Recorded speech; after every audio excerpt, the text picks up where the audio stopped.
I have a mechanical engineering degree and I'm going to be pursuing my MBA at Harvard. You'd think I have many valuable skills in my life, right? But let me tell you, sewing is the skill I use the most and the one I use to solve problems almost every day. I love art and designing things, and for me, engineering is creative problem solving. So, sewing is exactly the same.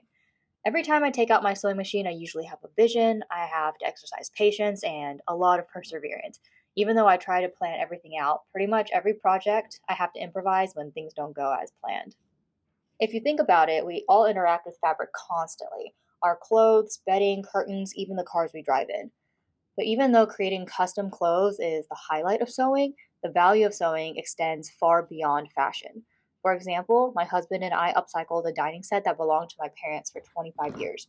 I grew up at this table, and when we bought a house and couldn't justify spending money on a new table, we took this table, stained it, painted, and reupholstered the chairs to fit our style and our budget.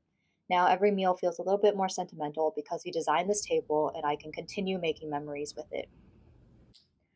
Recycling and upcycling matters more than ever now because the world is drowning in waste, especially textile waste. Globally, the fashion industry produces about 90 million tons of textile waste every year. In the US alone, over 17 million tons of textile waste are generated annually, with about 85% ending up in landfills. The average American throws away 81 pounds of clothing each year. And here's the kicker: less than 1% of discarded textiles are recycled into new garments. That means almost everything we toss just sits in the landfill or gets burned, polluting the planet for decades. And this isn't even considering the waste generated from producing the fabric and manufacturing the clothes.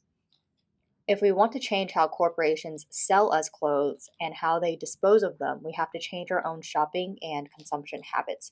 After all, companies will follow the money.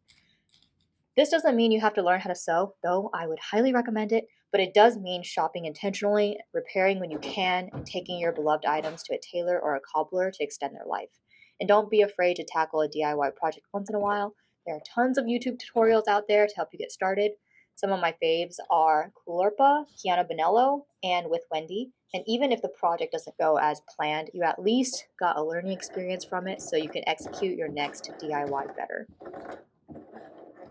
Sewing has also given me a huge appreciation for craftsmanship. There are some things like tailoring suits and taking in the waist of jeans that I leave to the professionals because I know just how many moving parts there are and how powerful that machine needs to be to accomplish these tasks well. I'll insert some of my other projects here that I've enjoyed doing. So I made dinner placemats to match the chairs, and then we had some extra fabric, so I made a mudroom cushion with the leftover fabric. So now the house feels cohesive, everything is matching, we have warm brown tones everywhere. It's great.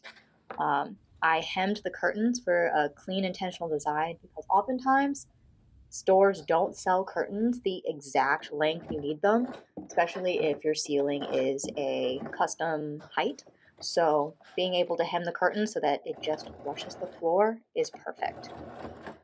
And then one of my favorite projects has been turning old t-shirts into quilts. I think I've made up to 5 quilts to date, and these quilts are colorful, beautiful, and filled with memories. And as a bonus, they save a ton of space, and they're a great conversation starter.